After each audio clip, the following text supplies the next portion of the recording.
Assalamualaikum warahmatullahi wabarakatuh. Alhamdulillah wassalatu wassalamu ala Rasulillah.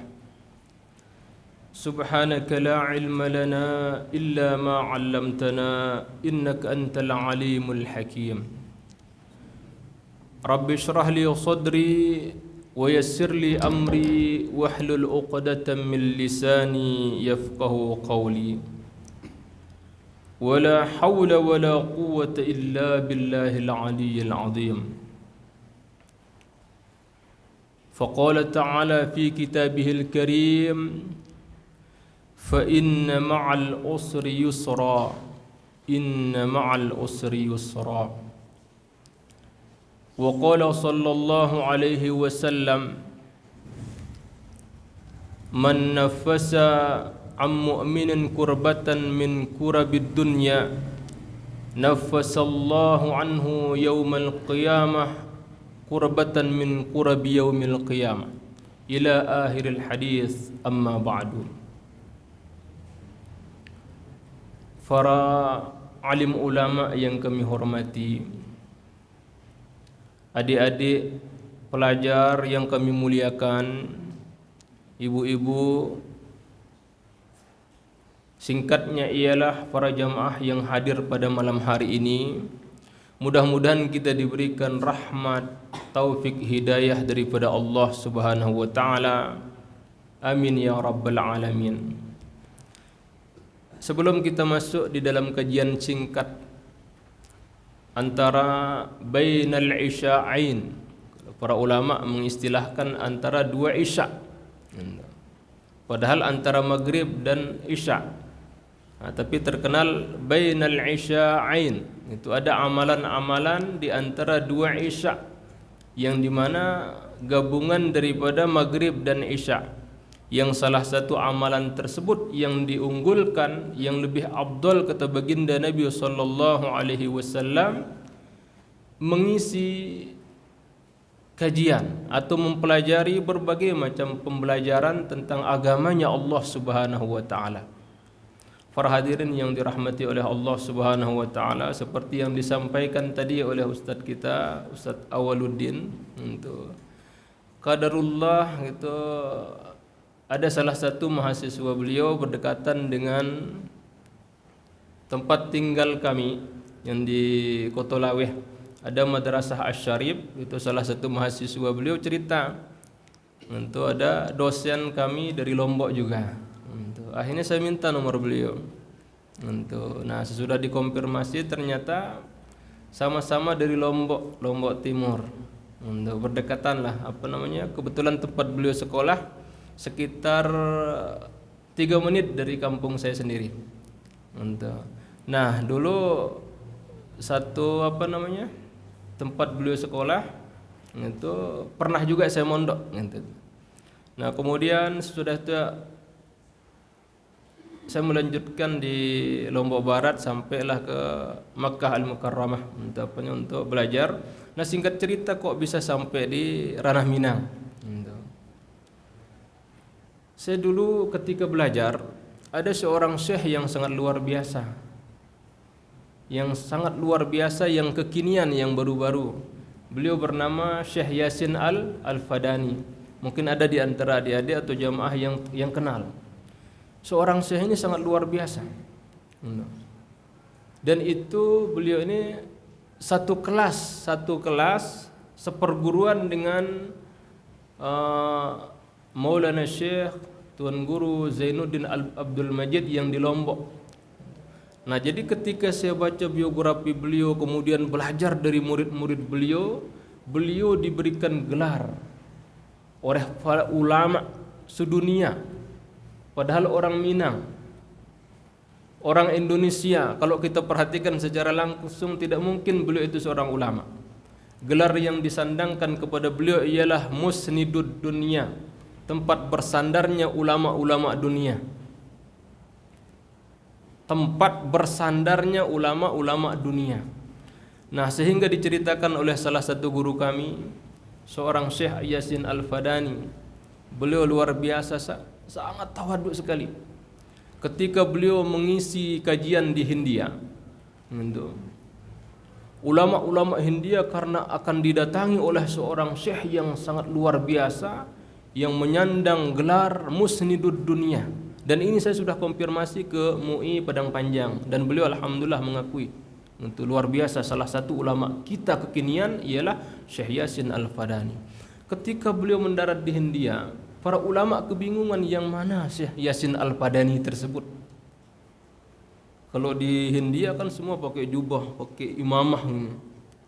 Sementara Syekh Yasin Al-Fadani cukup memakai peci hitam, pakai peci hitam, seperti persis kayak tata cara kita yang di Minangkabau, dan memakai sarung.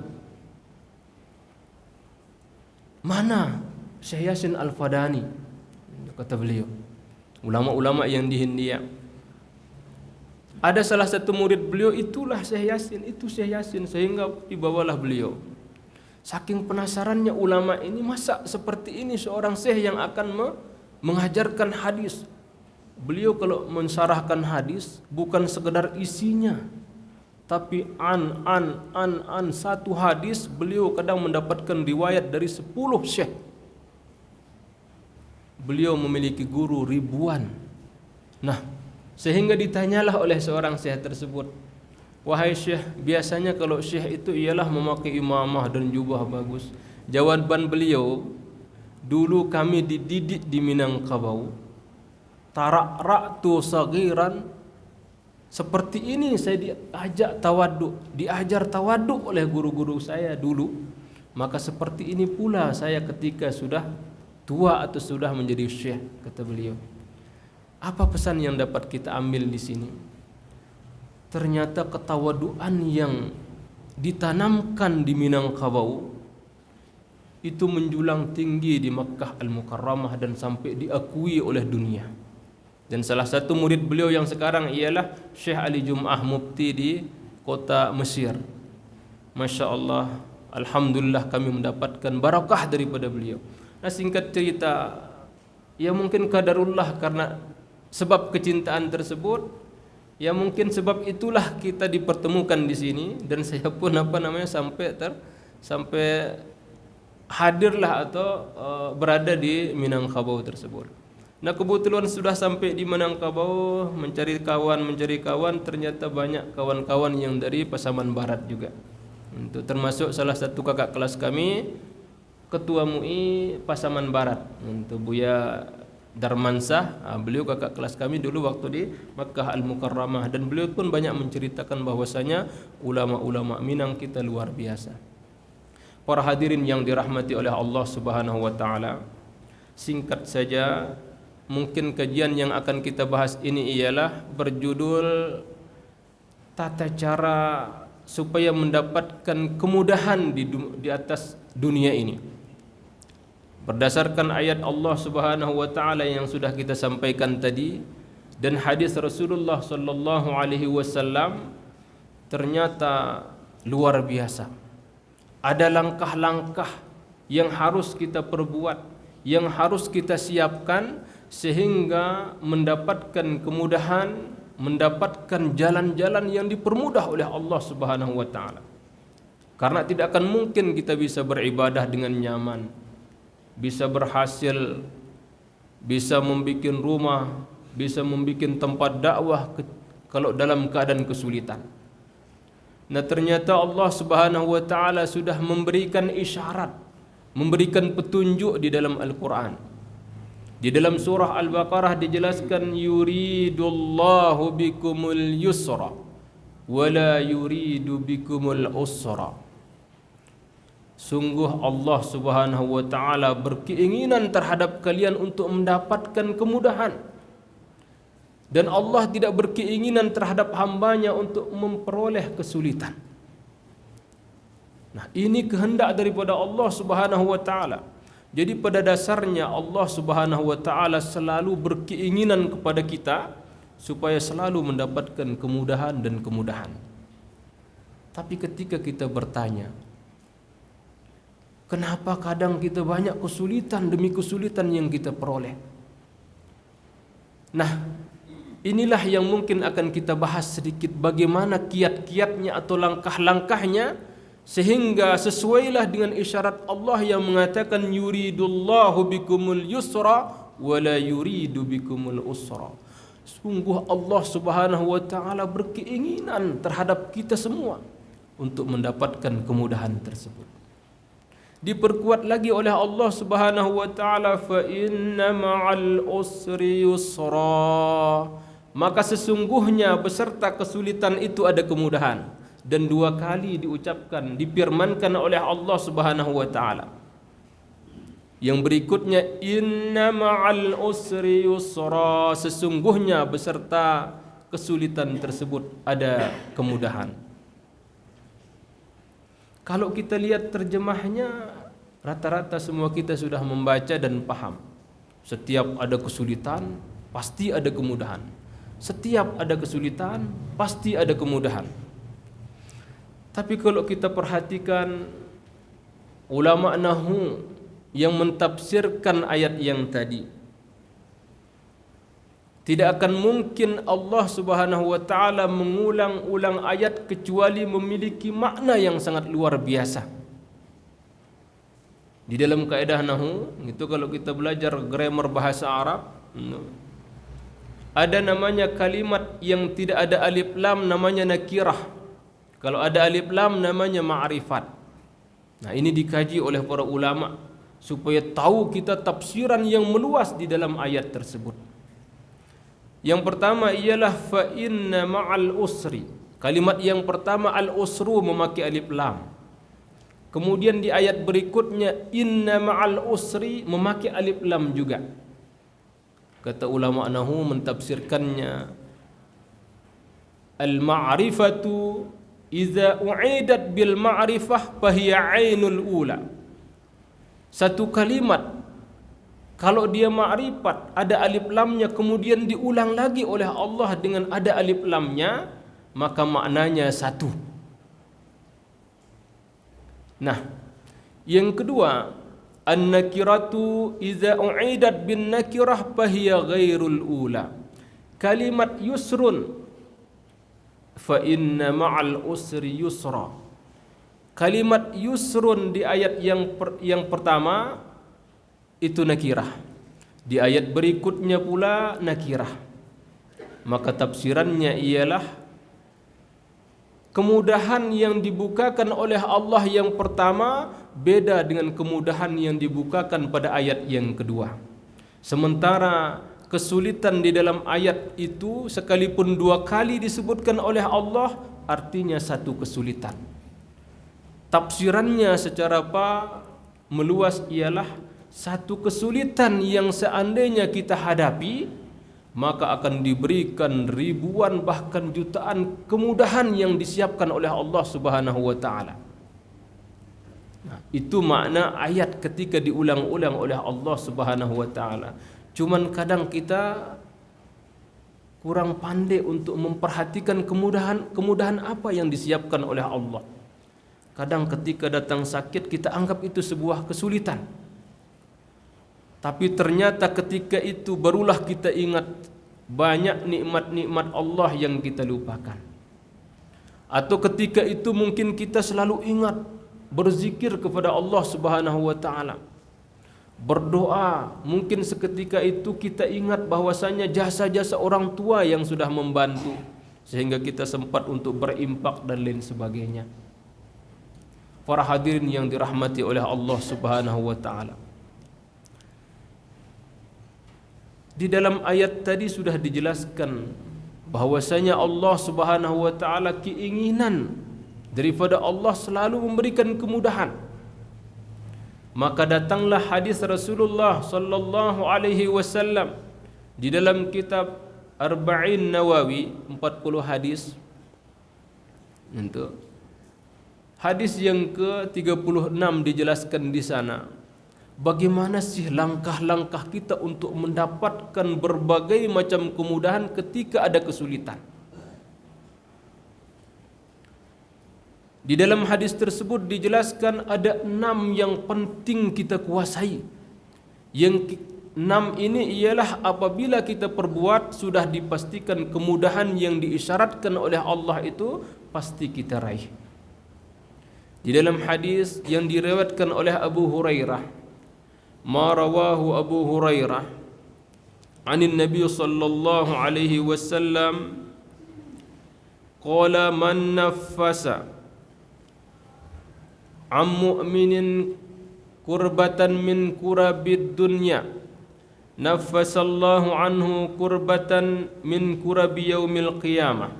Ini langkah yang pertama apabila kita berkeinginan untuk mendapatkan kemudahan baik di dunia ataupun di akhirat.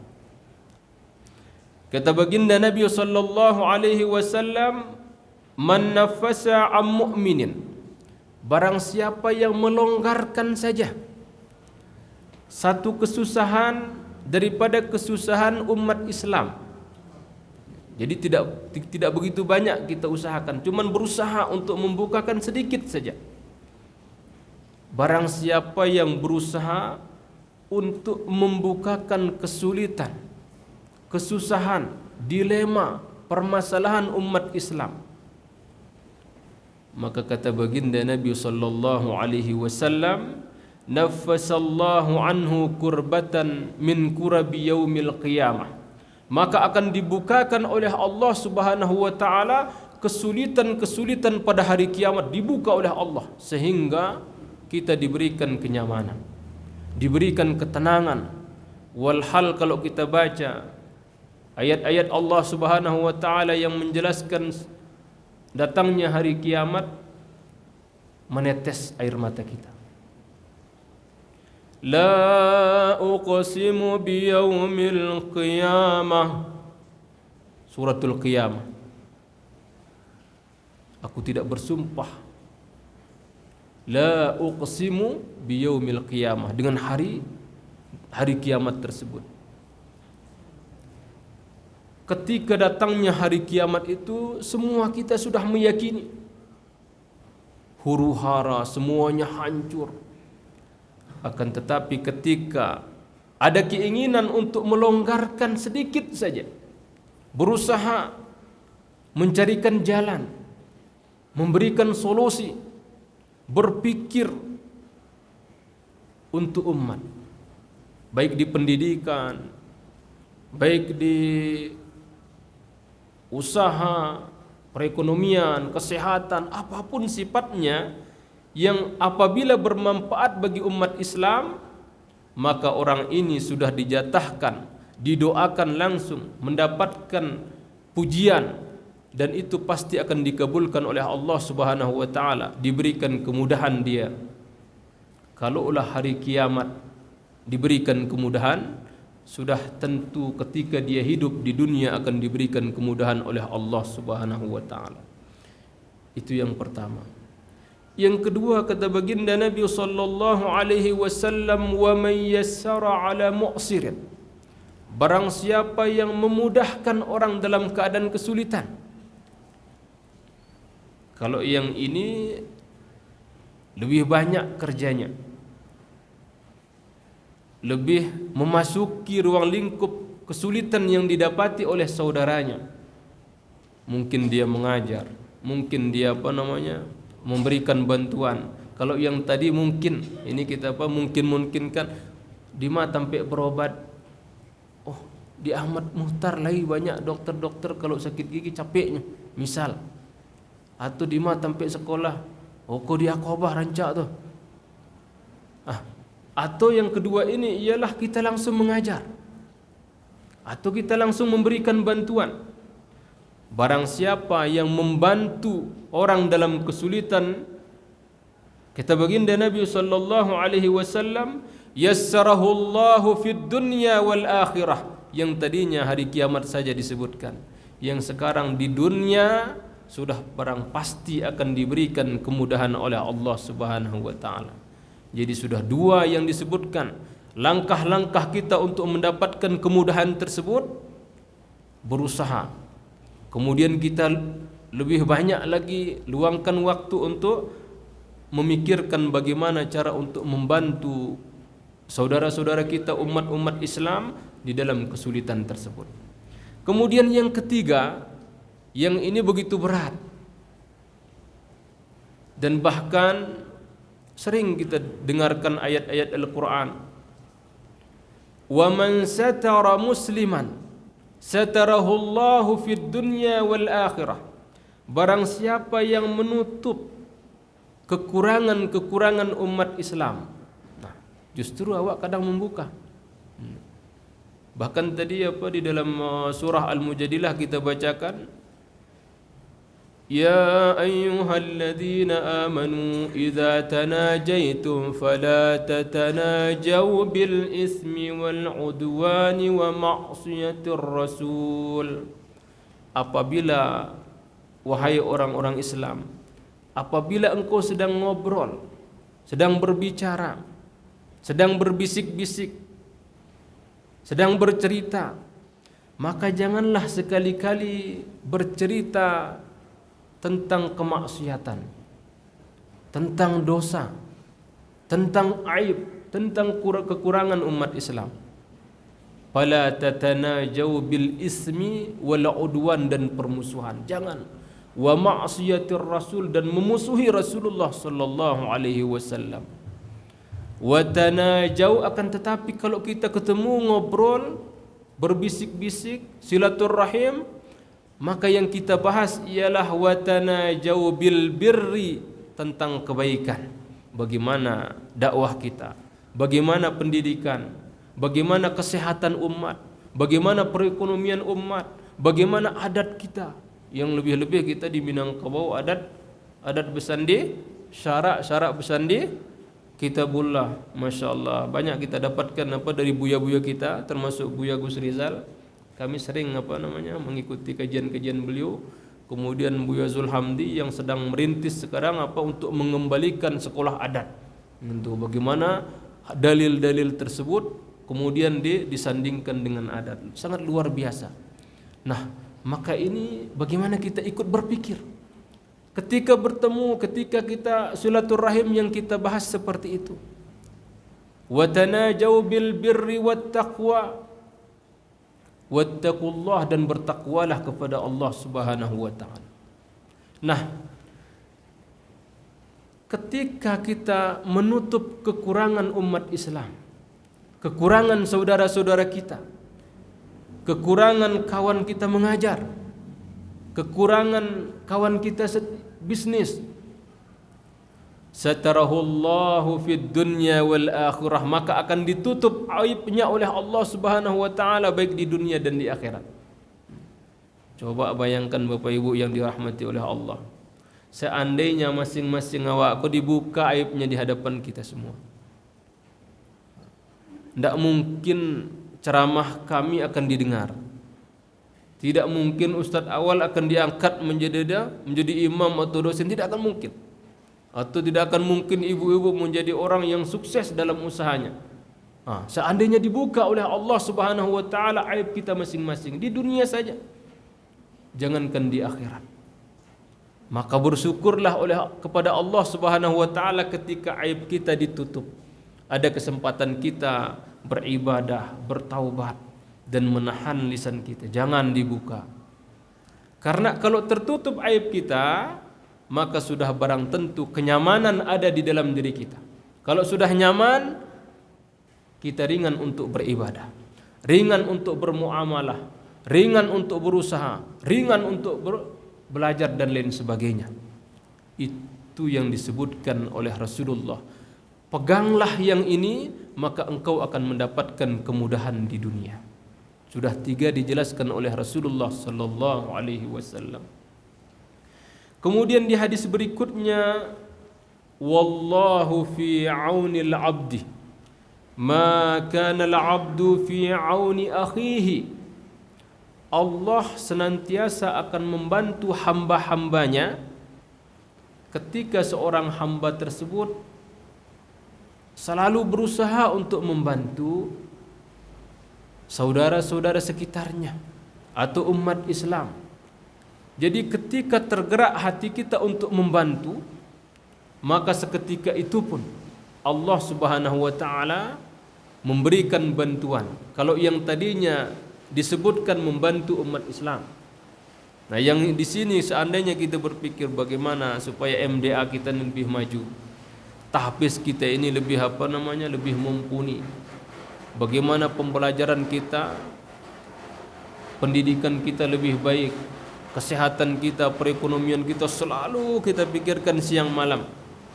Nah, seorang hamba ketika berpikir seperti ini, berusaha seperti ini, maka Allah lah yang akan membantunya. Sudah 4 dijelaskan oleh baginda Nabi sallallahu alaihi wasallam. Yang kelima, secara umum dijelaskan, man salaka tariqan yaltamisu fihi ilman sahhalallahu tariqahu ilal jannah. Barang siapa yang berjalan, menjalani sebuah jalan yang dimana tujuannya untuk menuntut ilmu. Ini sangat luar biasa. Jadi menuntut ilmu ini sangat luar biasa. Dia keluar menuntut ilmu, ada niat karena Allah Subhanahu wa taala, maka sahhalallahu tariqahu ilal jannah, dimudahkan langkahnya masuk ke dalam surganya Allah Subhanahu wa taala. Kalaulah surganya Allah dimudahkan kita meraihnya, maka sudah barang tentu kemudahan itu ada di depan kita di dunia. Jadi pesan para ulama, jangan sampai meninggalkan ilmu. Bahkan di dalam Riyadhus Shalihin dijelaskan, fa idza ra'aitum riyadal jannah farta'uha. Apabila engkau lihat kebun-kebun surga, maka petiklah sebelum engkau pergi. Nah, kalau kebetulan ada kajian, sempatkan kita sebentar saja. Kalau tidak sempat untuk hadir langsung, yang penting ada yang kita pahami. Contoh, Bapak Ibu yang dirahmati oleh Allah, rajin-rajinlah datang ke surau. Ikulah dapat sekalipun seketik tu. Oh, itu pesan. Parta'uha, maka petiklah hal tersebut. Maka itu ialah bagian daripada orang yang suka kepada ilmu. Karena banyak sekali pesan daripada Rasulullah sallallahu alaihi wasallam di dalam hadis yang sahih, la hasada illa fi isnaini. Tidak boleh kita hasad, kata beliau. Tidak boleh kita dengki. Nah, di sini hasad, akan tetapi tidak bisa kita artikan hasad di sini berarti dengki. Kalau dengki secara umum itu ialah SMS ya Bu ya, Pak. Senang melihat orang susah. Itu hasad. Tapi di dalam hadis ini bukan itu makna daripada hasad. Maknanya ialah ghibtah. Arti ghibtah tersebut bedanya sedikit. Kalau ada anak tetangga kita berhasil, kalau terasa sakit, nyesak di dada, berarti hasad. Ya. Atau lebih-lebih kita mendoakannya gagal. Lebih-lebih kita bertingkah lagi supaya dia tersakiti, maka ini hasad. Tapi kalau bercita-cita atau berkeinginan atau sampai terlontar di ucapan kita, alhamdulillah berhasil anak beliau, mudah-mudahan beko anak ambo berhasil juga, mudah-mudahanlah cucu ambo beko seperti beliau. Nah, ini disebut dia dengan ghibtah. Bahkan di hadis yang lain kata baginda Nabi sallallahu alaihi wasallam, abdin razaqahullahu ilman wa lam yarzuqhu malan thumma yaqulu law ruziqtu misla ma ruziqa.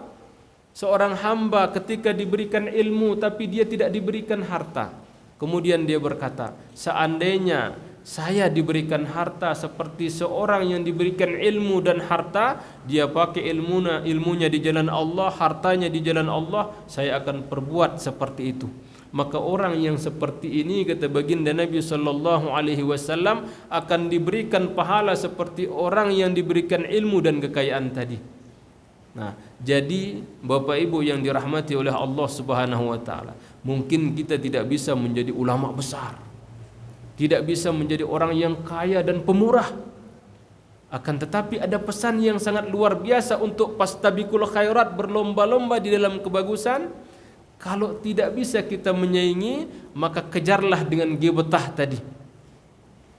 Mudah-mudahanlah beko kalau jadi alim, saya harus rajin ibadah seperti buya-buya kita, Buya Hamka dan buya-buya yang lainnya. Atau kalau saya kaya nanti, saya akan bangun surau, ikut langkah-langkah beliau.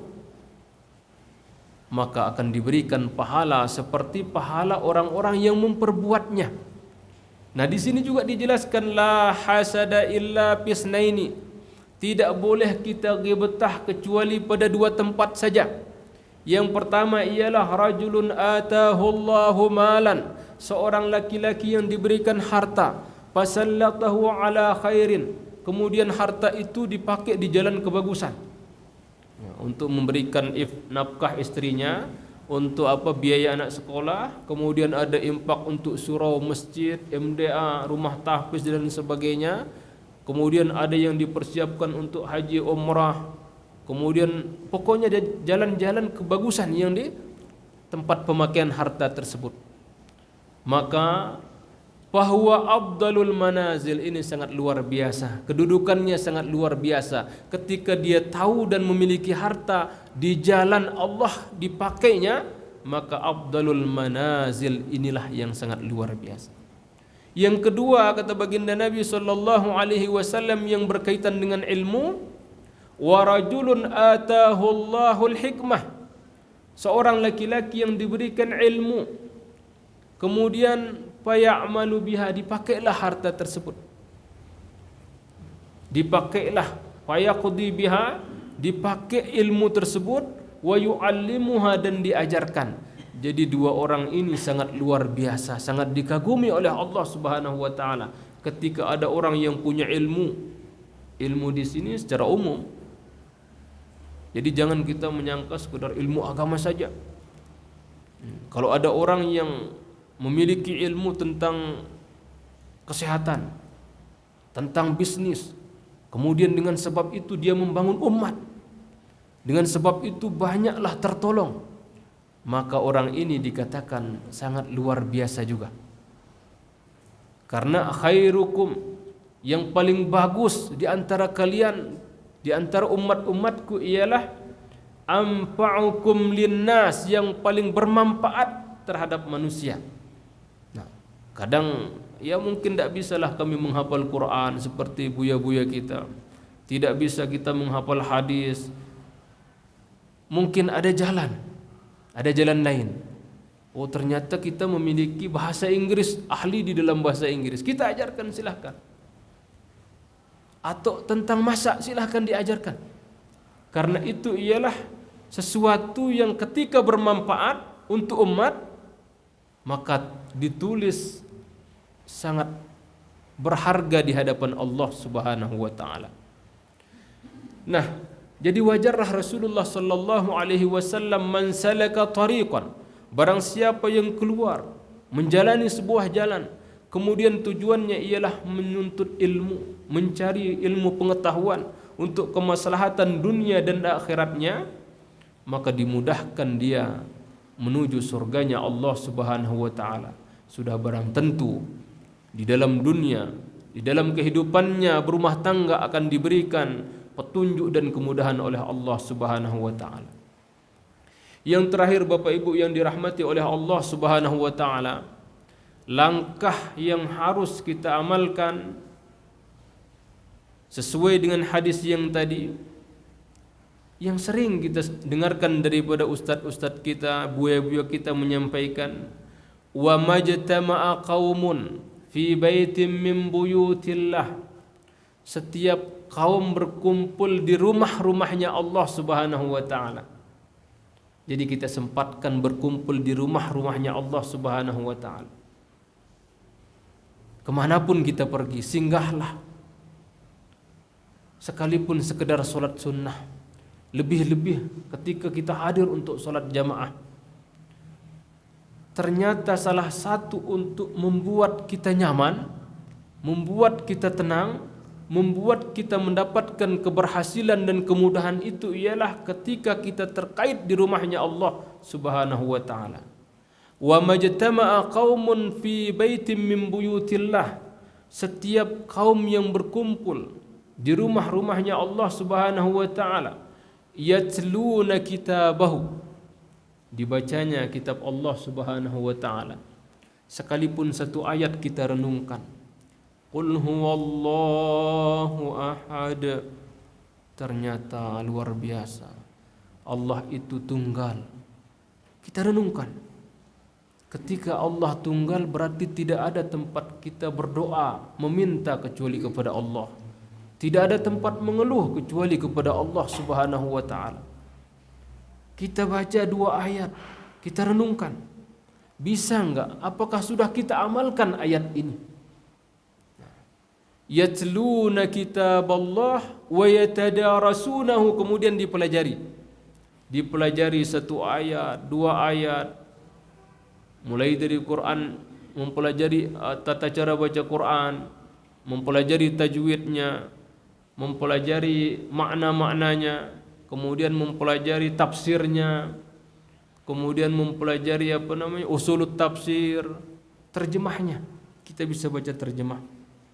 Nah, ketika ini yang kita amalkan, ternyata 4 yang dijanjikan oleh baginda Nabi sallallahu alaihi wasallam, illa nazalat alaihimus sakinah.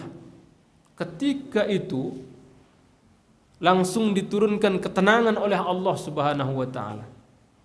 Nah, jadi kalau kita mau nyaman, tenang, mendapatkan keberhasilan, mudah seperti datanglah ke rumah Allah Subhanahu wa taala, kemudian ketika ada kajian, kita dengarkan apa yang disampaikan. Atau ketika tidak ada kajian, kita buka Al-Quran. Apa yang kita mengerti tentang ayat tersebut, kita pahami. Dan kita timbang, apakah sesuai dengan perbuatan yang sudah kita laksanakan. Maka seketika itu akan diberikan ketenangan oleh Allah Subhanahu wa taala, dan ini janji daripada Rasulullah sallallahu alaihi wasallam. Yang kedua, wa ghasyiyatuhumur rahmah, dan akan selalu diliputi oleh kasih sayangnya Allah Subhanahu wa taala. Yang tadi ketenangan, ternyata orang ini disukai oleh Allah Subhanahu wa taala, sangat disenangi oleh Allah Subhanahu wa taala. Cobalah kita yang menjadi orang tua, ketika punya anak atau anak didik yang kita sukai, pasti beda perlakuan kita.